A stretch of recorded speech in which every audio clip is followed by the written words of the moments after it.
వినగల చెవులు, చూడగల కన్నులు, గ్రహించగల హృదయము, క్రీస్తును అనుసరించేటటువంటి జీవితము దేవుడు మనకు దయచేసి బహుగా ఫలింపజేయనట్లు ఆయన కృపలో మనలను దేవుడు నడిపించును గాక. చూడండి ప్రియమైనటువంటి దైవ జనాంగమా, మనం ఉన్నటువంటి ప్రస్తుత దినాల్లో సంఘాల్లో కానీ, విశ్వాస కుటుంబాల్లో కానీ, సేవకుల్లో కానీ నేను బాగా గమనిస్తుంటే ఒక ఆసక్తికరమైనటువంటి ఒక లోటు కనబడుతుంది. ఏంటంటే ఆ లోటు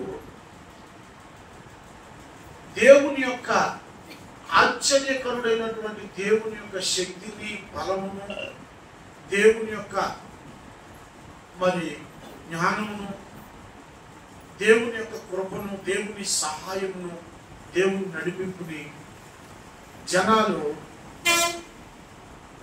మెల్లమెల్లగా ఈ సంగతులను సంఘాలలో మర్చిపోతున్నారు. ప్రారంభ స్థితిలో ఉన్నప్పుడు దేవుని శక్తి మీద, దేవుని బలం మీద ఆధారపడుతున్నారు.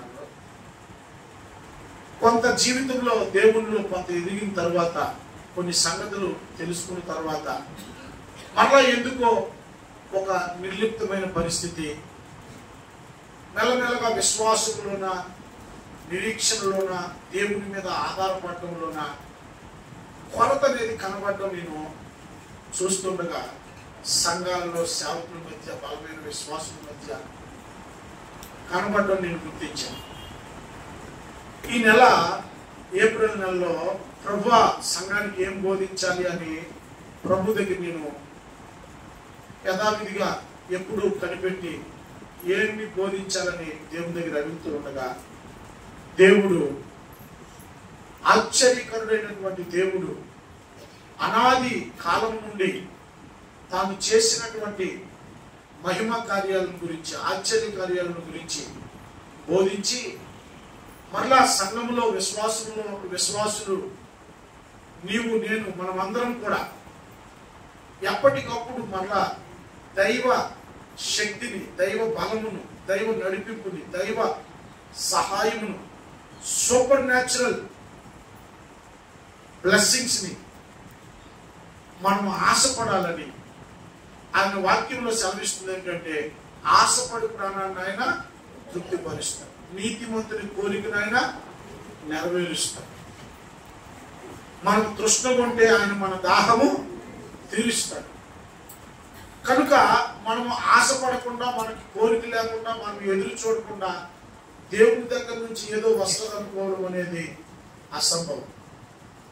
అందుకని ఈ మనము శరీర సంబంధమైనటువంటి, భౌతిక ప్రకృతి సంబంధమైన జీవులతో పాటు ఆత్మ సంబంధమైన వారమనే సంగతి కాలక్రమంలో మర్చిపోతున్నాం.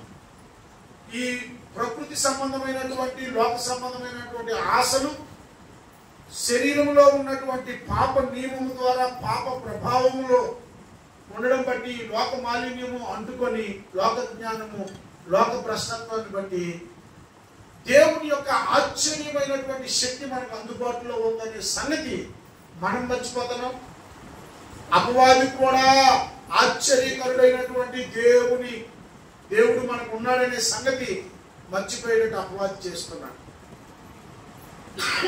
కాబట్టి మనం ఈ ఆశ్చర్యకరుడైనటువంటి దేవుడు నిన్న నేడు ఏకరీతిగా ఉన్నాడని, ఆయన మారలేదని, మార్పు చెందనివాడని, ఇప్పుడు కూడా నువ్వు ఆశపడితే, నువ్వు ఎదురు చూస్తే, నువ్వు కోరికతో కనిపెట్టుకుంటే ఆయన నీ ఇంటిలో అద్భుతాలు చేయడానికి సమర్థుడని నువ్వు ఎరగాలి. దేవునికి స్తోత్రం, హల్లెలూయా. వాక్యం ఎలాగ సెలవిస్తుంది? ఆయన ఎలాంటి వాడట? 77వ కీర్తన, ఆశ్చర్యక్రియలు జరిగించు దేవుడవు నీవే, జనములలో నీ శక్తిని నీవు ప్రత్యక్షపరచుకొని ఉన్నావు. దేవునికి స్తోత్రం కలుగును గాక. హల్లెలూయా. 78:3 ఎలా ఉంది? 4 యెహోవా ఆశ్చర్య క్రియలను, ఆయన బలమును, ఆయన చేసిన ఆశ్చర్య కార్యములను దాచకుండా మన పిల్లలకి ఇవి తెలియజేయాలట. మనం సేవిస్తున్న దేవుడు పేరే ఆశ్చర్యకరుడు. దేవునికి స్తోత్రం. ఆయన ఆశ్చర్య కార్యాలు చేస్తాడు. ఆయన చేసే ఆశ్చర్య కార్యాలు నువ్వు అనుభవించకుండా, నువ్వు చూడకుండా నీ పిల్లలకి ఏం సాక్ష్యం చెప్తావు? ఈ ఆశ్చర్య కార్యాలు, అద్భుతాలు, దేవుని శక్తిని నువ్వు అనుభవిస్తే నువ్వు దేవునికి సమీపంగా రావడంతో పాటు దైవ భయం కలిగి, పరిశుద్ధత కలిగి, నీతి కలిగి, యథార్థత కలిగి దేవుడు చూస్తున్నాడని, ఆత్మ సంబంధమైనటువంటి ట్యూన్లో నువ్వు దేవునితో ఎప్పటికప్పుడు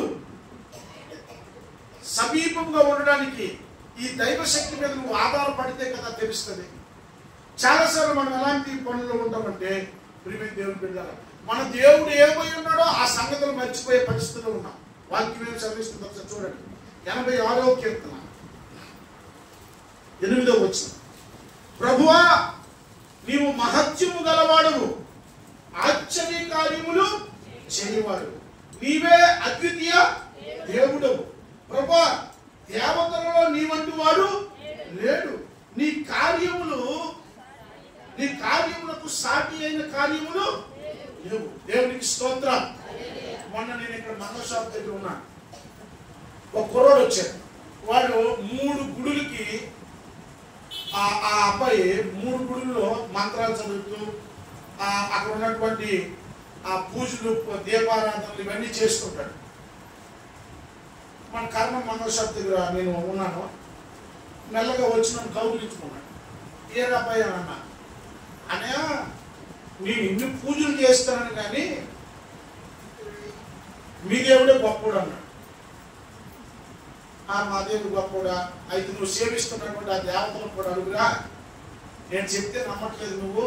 యేసు ప్రభు ఆశ్చర్యకరుడు, గొప్ప దేవుడురా, పునరుద్ధరణ దేవుడు, ఆయన దగ్గర మరణం లేదు, చీకటి లేదు, భయం లేదు అని చెప్తే ఇలా మాట్లాడుతుండగా కుర్రాడు బలి మాట ఉంటున్నాడు. ఏం మాట అన్నట్టు సార్, నేను నీ మీద చిన్న కన్నేశానన్నయ్య, వదిలేను కానీ నీ దగ్గర పని చేయట్లేదు అన్నాడు. అంటే అర్థం ఏంటి? వాడి శక్తి గొప్పదే, మన శక్తి గొప్పదే అని వాడు చిన్నది వేసాడట. ఏదో వాడి ప్రయత్నం వాడు చేశాడు. వాడు నేర్చుకున్న దాంట్లో నుండి వాడికి అర్థమైంది ఏంటంటే, ఈ మన పాస్టర్ గారితో మనం పెట్టుకోకూడదురా, ఇతని దగ్గర దైవ శక్తి ఉన్నది.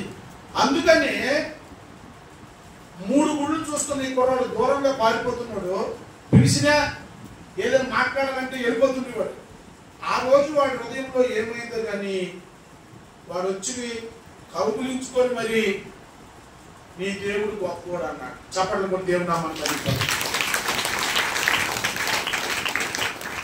ఇది కొద్దిగా తెలుసుకున్నావురా, మీ దేవతలకి దెయ్యాలకు కూడా నేను అన్నానని బాధపడకు, వాటికి కూడా శక్తి ఉంది. బైబిల్ కూడా సెలవిస్తుంది, దేవతల కంటేను దుర్గముల కంటేను ఆయన మహత్కార్యములు చేయవాడు. అంటే వాటికి కూడా శక్తి ఉంది. ఐగుప్తులో ఉన్నటువంటి ఆ మాంత్రికులు కూడా ఏం చేశారు? పాములు చేశారు. ఈ అద్భుతాలు, కాపీ అద్భుతాలు చేశారు. నాయన, ఆ దుర్గాలకి దేవతలకి శక్తి లేదని కాదు, ఉంది. అయితే పునరుద్ధానుడైనటువంటి యేసు క్రీస్తు వాటికంటే బలవంతుడు, ఆ శక్తి కంటే అధిక శక్తి గలవాడు. దేవునికి స్తోత్రం. ప్రభుత్వం కంటేను, అధికారుల కంటేను, రాజుల కంటేను, పేరొందిన ప్రతి నామము కంటేను, ప్రతి దుర్గము కంటేను, ప్రతి శక్తి కంటేను ఆయన నామము తండ్రి కుడి పార్శ్వం ముందు హెచ్చింపబడి ఉంది. చప్పట్లు కొట్టి దేవుని నామమున హల్లెలూయా. యేసయ్య శ్వాస నిశ్వాసం నుండి వచ్చినటువంటి ఏ వేడి ఊపిరికే ఆ దుర్గముల యొక్క ప్రభావం అంతా కొట్టివేయబడుతుంది. శక్తుల యొక్క ప్రభావం అంతా కొట్టివేయబడుతుంది. నువ్వు అడుగు, నువ్వు సేవిస్తున్న వాటికి అదే నీకు సేవిస్తాయి అని చెప్తే అలా విని ఏం మాట్లాడకుండా ముభావుడు అయిపోయి వెళ్ళిపోయాడు. ప్రియమైన దేవుని బిడ్డలారా, నేటికి కూడా మన దేవుడు గొప్ప కార్యాలు చేసేవాడు. దేవునికి స్తోత్రం. హల్లెలూయా, హల్లెలూయా.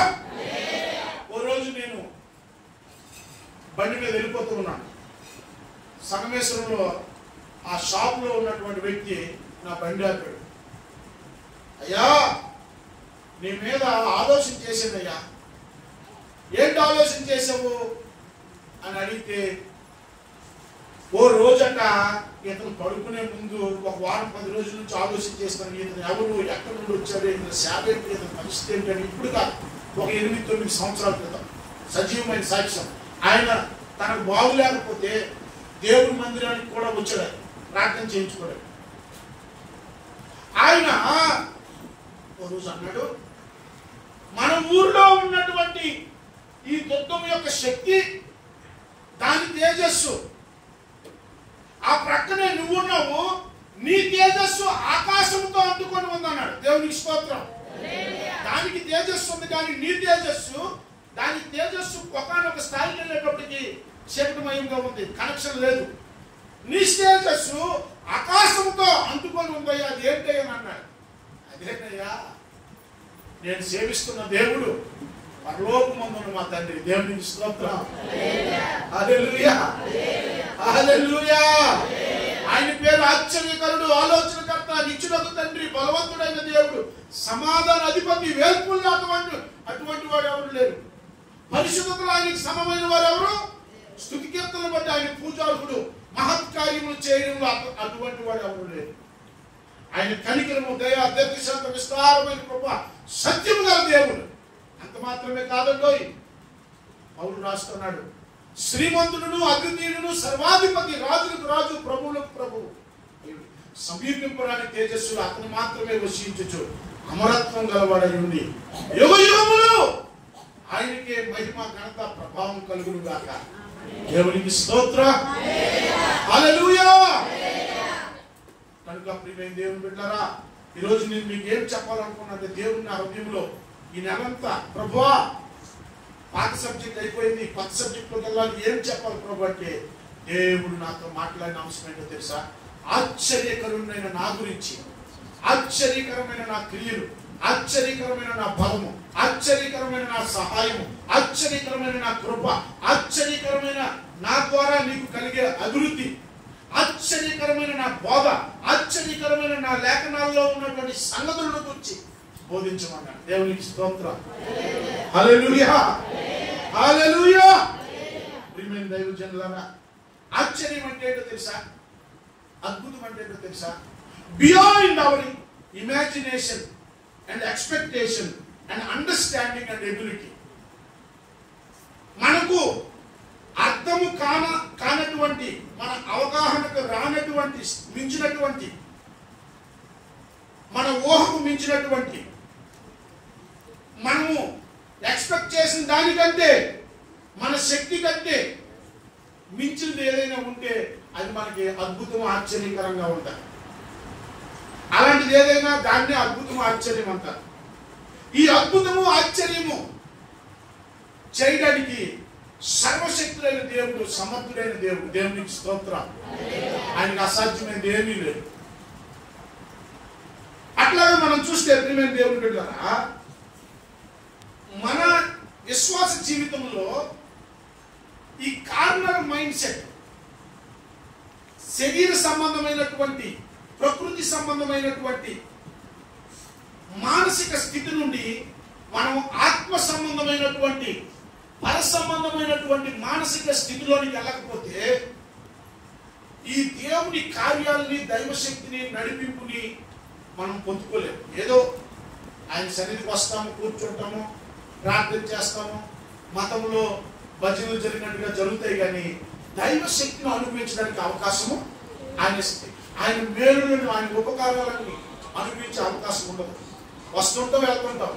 కానీ ఎప్పటికప్పుడు ఒక విశ్వాసి దైవ శక్తి మీద ఆధారపడుతున్నప్పుడు,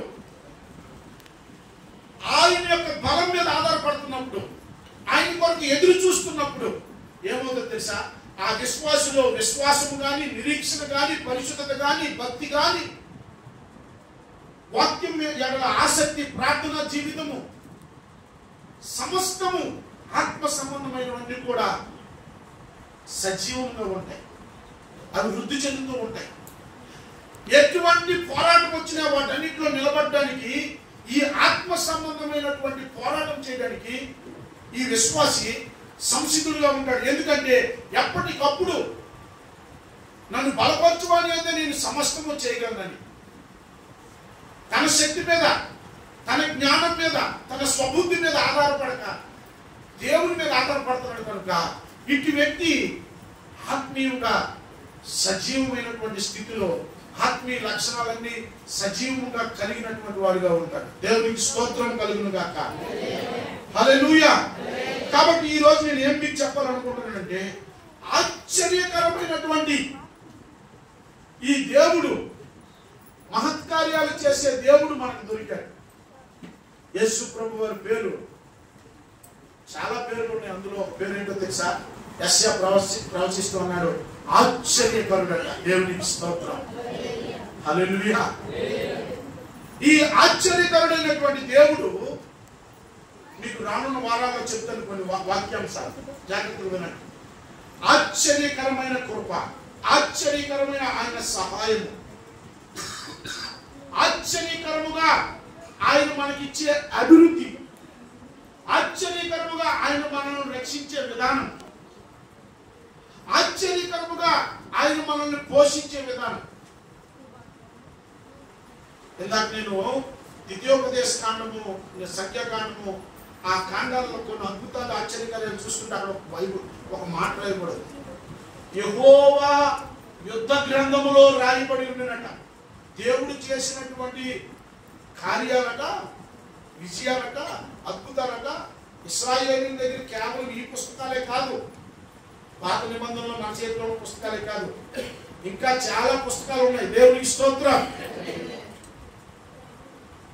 యుద్ధ గ్రంథములో రాయబడి ఉన్నాయట. ఈ ఆశ్చర్యకరుడైనటువంటి ఈ దేవుడు దగ్గర మనము ఆశపడాలండి. దేవునికి స్తోత్రం. మన శక్తి చేత, మన బలం చేత అన్ని ఈ లోకంలో మనం జరగబట్టి మనకి అదృశ్యముగా మన ఎదుగుదలకి, మన అభివృద్ధికి, మన బలానికి, మనం ఉద్దేశించిన కార్యానికి, మన ఆశలకు, కోరికలకు అవి ఫలించకుండా మనము ముందుకు వెళ్లకుండా అదృశ్యంగా అపవాది పనిచేస్తున్నాడనే సంగతి నువ్వు గుర్తించినంతసేపు నీకు ఈ సంగతి అర్థం కాదు. అందుకే పౌలు భక్తుడు తనకు అర్థమైంది, అపోస్తలులకు అర్థమైంది, బైబిల్లో ఉన్నటువంటి సేవకులకు అర్థమైంది, గనులైనటువంటి చాలా మంది సేవకులకి, విశ్వాస వీరులకు అర్థమైంది. అపవాది అడ్డగిస్తాడు వాడిని మనము దేవునికి లోబడి అపవాదిని ఎదిరించినప్పుడు వాడు పారిపోవడమే కాదు, వాడి కార్యాలన్నీ నిర్వీర్యం చేయాలి. దేవునికి స్తోత్రం. యేసు ప్రభువు అందుకే చెప్పాడు, మీరు వేటిని బంధిస్తావి బంధిస్తాను, ఏమి విడుదల చేస్తావి విడుదల చేస్తాను. సంఘానికి పరలోక తారపు చెవులు ఇచ్చాడు. దేవునికి స్తోత్రం కలుగును గాక. మనము ప్రార్థన చేసినప్పుడు, మనం అడిగినప్పుడు, ఆశతో ఎదురు చూసినప్పుడు, నీతిమంతులమై, పరిశుద్ధులమై, దేవుడు ఉద్దేశించినటువంటి గురి కలిగి ఈ లోకంలో మనం జీవిస్తున్నప్పుడు, చూడండి ప్రియమైన దేవుని బిడ్డలారా, ఈ లోకంలో నీ కార్యాలు నువ్వు చేసుకోవడానికి, ఈ భూ సంబంధమైన కోరికలు తీర్చుకోవడానికి, ఈ లోక సంబంధమైన ఆశలు తీర్చుకోవడానికి నీకు దైవశక్తి పెద్ద అవసరం లేదండి. ఈ లోకంలో దేవుని కొరకు నువ్వు సాక్షిగా బ్రతకాలన్నా, దేవుని కొరకు నీవు మంచి భక్తి కలిగి జీవించాలన్నా, దేవుని కొరకు నీవు కార్యాలు చేయాలన్నా నీ శక్తి సరిపోదు, నీ బలము నా బలం సరిపోదు, నా బలం సరిపోదు. నాకు ప్రకృతి అతీతమైనటువంటి పరసంబంధమైన బలం కావాలి. దేవునికి స్తోత్రం. ఆ బలము ఉన్నదని నేను ముందు గుర్తించాలి. ఆ బలము నాకు ఇవ్వడానికి సిద్ధంగా నేను సేవిస్తున్న దేవుడు ఉన్నాడని నేను గుర్తించాను. అలాంటప్పుడే దేవుడు మనకు సహాయం చేస్తాడు. హల్లెలూయా. చూడండి, ఈరోజు నేను మొట్టమొదటి వర్తమానం మీకు ఒకటి చెప్పాలనుకుంటున్నాను. ఏంటో తెలుసా? ఆశ్చర్యకరమైనటువంటి రక్షణ. దేవునికి స్తోత్రం. ఆశ్చర్యకరముగా దేవుడు మనల్ని రక్షిస్తాడు. ఒకసారి చూడండి ఈరోజు వాక్యాంశము ఆశ్చర్యకరముగా